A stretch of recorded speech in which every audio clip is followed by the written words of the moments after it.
Bonjour tout le monde. Vous savez quoi, à la base je devais tourner cette vidéo dans 1 ou 2 semaines. Mais quand j'ai vu comment vous étiez chaud sur les likes, je me suis dit obligé, il faut que je les régale. D'ailleurs maintenant vous savez quoi faire si vous voulez que le prochain épisode sorte rapidement. Nous allons comparer le pire de la mode française contre le pire de la mode russe. Vous êtes prêts?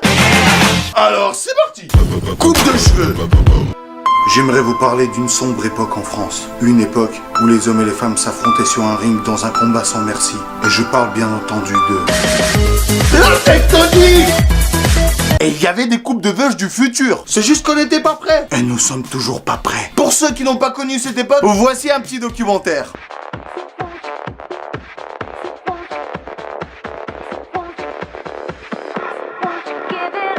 Bonjour, j'aimerais avoir une coupe comme ça là, vous voyez? Oh oui, je vois. Venez avec moi. Ouais, c'est super ça. Oh my god. Lisons ensemble la description de cette vidéo. Salut, moi c'est Fred, coiffeur. Cette vidéo met en scène Kevin, mon modèle. Kevin. Ah ça tu peux pas l'inventer là, c'est trop beau. Coupe de cheveux et danse tectonique au rendez-vous avec un clin d'œil aux chaussures Converse. Attendez.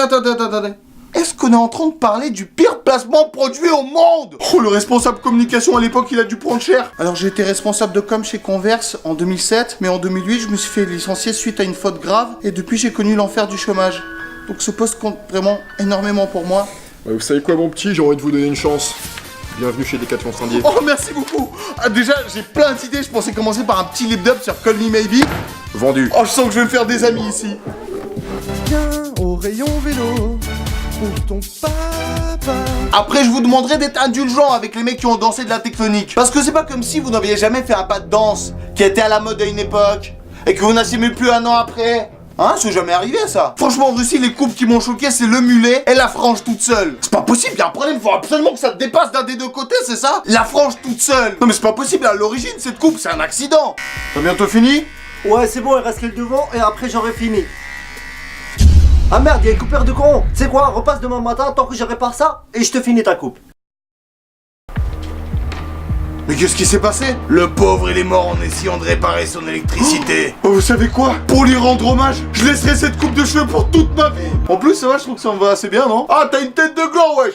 Espèce de jaloux, va. Et attention, une frange comme ça change tout. Tu peux prendre n'importe quel beau gosse au monde avec une frange comme ça, il devient dégueulasse. D'ailleurs, sur Snap, je vous ai demandé de m'envoyer des noms de stars masculines que vous trouviez beaux ou sexy pour faire le test. D'ailleurs, ajoutez-moi sur Snap parce qu'il y aura une annonce à la fin. Et voici les résultats du test. Donc vous voyez ici Dwayne Johnson, une star de film d'action américain, anciennement catcheur.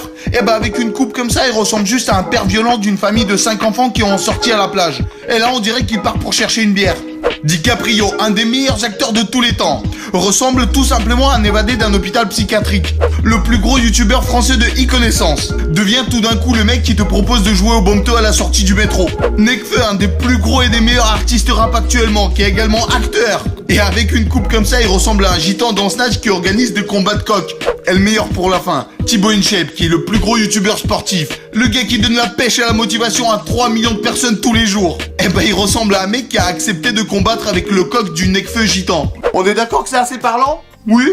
D'ailleurs, j'ai remarqué un truc. Vous êtes au courant que depuis que vous êtes tout petit, vous êtes en kiff sur un mec qui a une coupe comme ça? Titeuf! Une fois que tu l'as remarqué, tu peux plus voir autre chose. Titeuf, c'est une sorte de russe chelou en fait. Couvre-chef. Il faut qu'on me parle d'un phénomène. Phénomène qui mélomane et mélomane, ça mélomane fait mélomal. On va parler d'un délire. La visière. Qu'est-ce que c'est que cette casquette décapotable? Après, attention, c'est pas pire qu'une casquette sans visière. Qu'est-ce que c'est que ce truc inutile? J'adresse ce message aux inventeurs des 2 casquettes. Les gars, essayez de communiquer, vraiment, essayez de créer quelque chose. On sent que vous êtes pas loin d'un truc là, vraiment. Non mais franchement, je peux pas croire que les 2 inventeurs, ils se sont jamais croisés. Excusez-moi, vous n'auriez pas le... Eh non, j'ai pas l'heure, j'ai pas de montre. Ah, c'est con, pas pratique. Non, rien. Bizarre son bonnet. Ah, tout le monde le sait. En Russie, on porte des chapkas. Mais j'ai remarqué que même en France, c'est devenu limite une mode. Par les demoiselles, on le faut, car la planète. On s'en bat les yeux. Oui. Voulant acheter ce qui est superflu, on finit par vendre ce qui est nécessaire. Pas besoin de fumer la nuit pour dormir. Alors qu'en Russie, avec le froid qu'il fait en hiver, c'est une nécessité d'en porter, sinon tu survis pas. Ah, je peux t'assurer que si les mecs pouvaient porter autre chose, ils porteraient autre chose. Une Jabka, c'est un besoin, tu vois. Donc quand je vois des mecs porter ça parce que c'est à la mode, pour moi c'est comme si je voyais ça. Ouais, moi j'ai pris une petite attelle, tu vois, ça allait bien avec ma casquette. J'ai commandé en Italie, directement à Milan. Ça coûte un prix, mais bon, si tu veux être à la mode, à un moment donné, faut savoir lâcher. Non, mon chou, je suis désolé, c'est une erreur de style ça. Non, ça te boudine, etc. Moi j'ai pris des béquilles.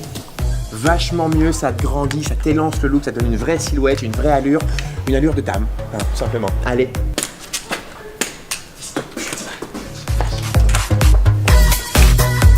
Après en Russie on fabrique aussi des casquettes hein, avec des matières un peu plus naturelles je dirais. Quoi tu juges pas, c'est fait à base de boulot. J'ai l'impression qu'on fait beaucoup trop de trucs à base de boulot. Les chaussures. Oh là on va parler des chaussures de vos rêves. Celles que vous avez toujours voulu porter. Oubliez les Nike, Jordan, Adidas, Puma, non. On va parler de chaussures lumineuses. Et franchement quand vous étiez petit vous étiez pas capable de pleurer genre pendant 1 heure pour que votre mère vous en achète. Maman je veux des chaussures lumineuses. Le problème c'est qu'avec les modèles à l'ancienne les piles ils duraient à peine 2 heures. Bon les piles sont mortes. Maman, je veux d'autres chaussures lumineuses. Il y a un nouveau modèle de chaussures lumineuses qui est sorti récemment. Par contre, comment ça éclaire de ouf? Tu peux faire la teuf partout où tu vas. Eh, je suis sûr que ça peut même te sortir de quelques situations gênantes. Écoute, je sais pas comment te le dire, mais il faut qu'on se sépare.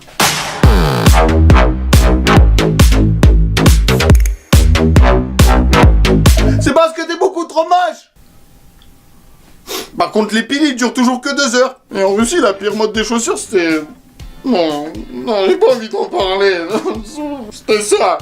Non, non. Oui, on parle des sandales et chaussettes. Il est interdit de porter des chaussettes dans des sandales. Sauf qu'il y a des malins qui mettent des sandales dans les chaussettes. C'est parti tellement loin qu'il y a un mec qui a inventé une chaussette avec des motifs de sandales et chaussettes sur la chaussette. De l'archiduchesse sur tes chaises sur tes chaises. C'est quoi cette idée, franchement? File-moi tes pompes. Vous en avez marre de vous faire raqueter vos chaussures, de rester en chaussettes et que tout le monde se moque de vous. Nous vous présentons alors notre crayon à pompe. Vous n'avez qu'à dessiner le motif d'une chaussure sur votre chaussette et personne n'y verra que du feu. Quelle belle chaussure! Vous allez encore faire des jaloux. Oh, j'aurais dû raqueter cette paire, il est mieux. Celle-là à côté, ils sont tout pourris. Crayon à pompe fonctionne aussi avec les modèles Puma, Adidas, Umbro, Lotto, Asics, Reebok, Jordan. Crayon à pompe de la vraie contrefaçon. Les pantalons. Ah, la mode que tout le monde a subi au début des années 2000, c'est les baggy. Vraiment, prenez la peine de bien les regarder. Oui, à une époque en France, c'était stylé d'en porter. Oui, j'en ai porté également. Mais de toute façon, la mode, elle va tellement vite et c'est tout le temps des cycles. Franchement, je me dis, si tu portes les mêmes vêtements pendant toute ta vie, vraiment les mêmes, durant ta vie, je suis sûr, il y a moyen que tu sois 2 ou 3 fois à la mode. Hey, comment t'as lancé un gros? Il faut vous louer un peu quand même. Quoi? Pas de style. Tu sais, ça peut redevenir à la mode, hein. Comment t'es à l'ancienne, toi? Eh, évolue un peu, ça, c'est de la vraie sape. Eh, tu connais rien, toi. Je suis sûr que ça va redevenir à la mode, ça. Le pire truc qu'on t'oblige à porter en Russie, c'est des collants que tu mets en dessous de ton pantalon en hiver. Bah oui, c'est parce qu'il fait froid, on n'a pas le choix. Mais c'est vrai que ça peut amener à des situations un peu gênantes. Vas-y, tu peux la regarder à la télé, je change juste mon pantalon, j'arrive.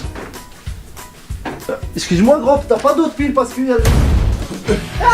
il est encore là. Mais c'est parce qu'il fait froid en hiver, c'est pour ça. Et le top des pires pantalons qui étaient à la mode en Russie, et qui étaient vachement bien à l'époque, c'est le jogging Adidas avec fermeture à boutons. Il était trop bien. Quand on te l'achetait, tu pensais que ta journée allait être au top. Alors qu'en vérité, ça se passait comme ça. Eh les gars, vous avez vu mon nouveau... Pourquoi tu portes des collants, mec? Oh, c'est parce qu'il fait froid, je vous avais dit. On est en août. Ok, c'est pour le confort. Les vêtements traditionnels. Une tenue traditionnelle française, c'est ça. Ah oui, j'ai pris en exemple la tenue cliché des Français. Parce que sinon, fallait faire toutes les tenues traditionnelles de toutes les régions. Bon, déjà, ça va durer 3 heures, puis j'aimerais bien garder le peu d'amour propre qui me reste. Ok? Bon, déjà, la baguette sous la main. Attention, ça ne fonctionne pas avec autre chose. Franchement, quand tu vois ça, ça en jette. Hein. C'est classieux. Alors qu'en Russie, c'est ça. Nous avons des chemises à ouverture sur le côté. Sérieusement, les mecs? Sur le côté, sur le côté. L'ouverture de masque bisée sur le côté. Alors, ça s'appelle Kasavarotka. Kasavarotka. Bien sûr, on peut pas s'empêcher de le chanter sur un certain type de mélodie. Kasavarotka. Bien sûr, je plaisante, j'adore les vêtements traditionnels russes. Regardez comment c'est joli. Mais franchement, entre nous, le mec qui l'a inventé, il s'est pas dit qu'il y avait peut-être un petit problème? Oh, moi perso, je trouve que c'est pile à la bonne taille au milieu, quoi. Bon les amis, j'ai besoin de vous pour liker cette vidéo un maximum. Si vous aimez les France vs Russie, il faut que vous likez la vidéo. Si vous voulez que la prochaine vidéo sorte très vite, il faut que vous likez cette vidéo. Et si t'as rien à faire dans ta vie, il faut que tu likes cette vidéo. Partagez-la à vos potes qui ont suivi des modes de merde. En commentaire, dites-moi selon vous quelle était la pire mode en France. Très important. Prenez le temps de m'ajouter sur Snap et envoyez-moi des vidéos de vous en train de faire très. Si vous n'avez pas Snap, vous pouvez aussi le faire par mail. Et comme ça, je les mettrai à la fin de ma vidéo. Je vous rappelle qu'on est toujours à 2 vidéos par semaine. Donc c'est 2 bonnes raisons de t'abonner à la chaîne et d'activer la cloche. Là c'est officiel, je veux le million. Tout le monde s'abonne. Merci beaucoup de votre soutien et d'être aussi nombreux. On se retrouve lundi pour la prochaine vidéo qui arrive très bientôt.